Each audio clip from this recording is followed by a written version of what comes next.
কি গো, পেট ধরে বাড়িতে ঢুকছো কেন? আর বলো না গো, পেটে যন্ত্রণা করছে। তোমার পেটে আবার কি হলো? কি জানি গো, কি হলো। চলো তোমাকে ডাক্তারখানায় নিয়ে যাই।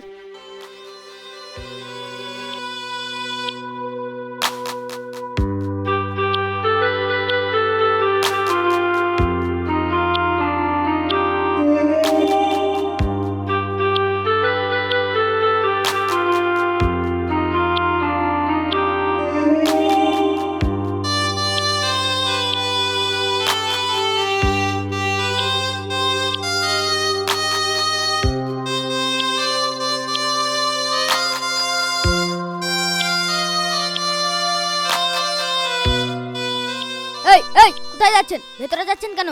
ভিতরে যাবো না, ডাক্তার দেখাতে যাচ্ছি। এখন ভিতরে গেলে হবে? আগে নাম লিখাইতে হবে। নাম বলেন। বলো গো, তোমার নাম বলো। রোহন শেখ। কয় নম্বরের নাম হলো? 11 নম্বরের নাম হলো। একটু দয়া করে আগে দেন না, আমার পেটে বিশাল যন্ত্রণা করছে। ঠিক আছে, একজনের পরে দিয়ে দিচ্ছি।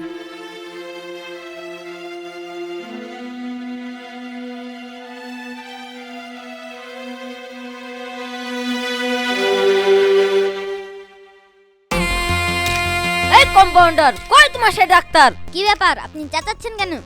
চেঁচাবে না? কেমন ধারা ওষুধ দিয়েছে? ওষুধ খেয়ে আমার ছেলের রোগ আরো বেড়ে গেছে। বেরেই শালা ডাক্তার বাইরে।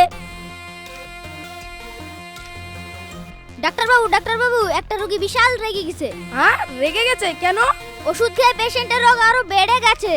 না, এটা তো হওয়ার কথা না। কই ডাকো তো, রুগীকে ভেতরে ডাকো তো। তোমাকে বললাম এই ডাক্তারের কাছে আসতে হবে না, তাও জোর করে আসলি। এবার দেখো ঠেলা, ছেলেটুকু আমার জানে ছড়া হয়ে গেল। তুমি থামো, ডাক্তারের সাথে আজ আমার বোঝাপড়া হবে। কই আপনারা ভেতরে আসুন, ডাক্তারবাবু ডাকছেন।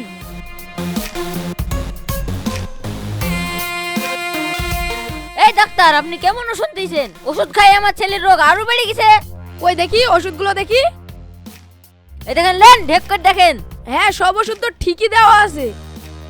ঠিক আছে, তো আমার ছেলের রোগ কেন বাড়লো? আচ্ছা, আপনি শান্ত হন। শান্ত হবো মানে? চাষা ভুষু পেয়ে একবার জাতা মাতা ওষুধ দিয়ে দিয়েছেন। আচ্ছা, ওষুধগুলো আপনি ঠিক নিয়মে খাইয়েছেন? হ্যাঁ, খাইছি তো। আচ্ছা, কিভাবে খাইয়েছেন একটু বলুন তো। এই ওষুধটা আপনি আধ ঢাকনি করে দুপুর খেতে বলেছেন, আমি দুপুরই খাইছি। আচ্ছা, এই ওষুধটা খাওয়ার আগে 10 বার ঝাঁকানোর কথা বলা হয়েছে। আগে ঝাঁকিয়ে খাইয়েছেন তো? ঝাঁকিছি মানে? আপনি 10 বার ঝাঁকাতে বলেছেন, আমি 15 বার ঝাঁকিছি। ওষুধ খাওয়ানোর আগে আমার ছেলেকে আমি কোলে 15 বার ঝাঁকিছি, তারপরে আধ ঢাকনি ওষুধ খাইছি। আর আপনি বলছেন ওষুধের দোষ না? আপনি ছেলে ঝাঁকিয়েছেন। আপনি ঝাঁকাতে বলেছেন, তো আমি ঝাঁকাবো না? আমি আপনাকে ছেলে ঝাঁকানোর কথা বলেছি, আপনাকে ওষুধটাকে ঝাঁকানোর কথা বলা হয়েছে। ছেলে ঝাঁকাতে বলেননি?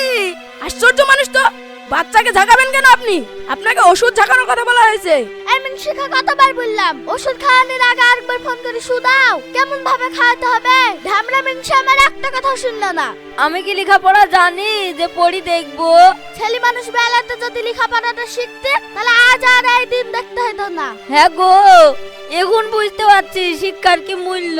আমি আগে ভাবতাম চাকরি করার লেগে মানুষ পড়াশোনা করে, এখন দেখছি প্রত্যেকটা জায়গায় লেখাপড়া জানার দরকার আছে। তাই আপনাদের উদ্দেশ্যে বলছি, আপনারা আপনাদের ছেলে মেয়েকে অবশ্যই স্কুলে পাঠাবেন।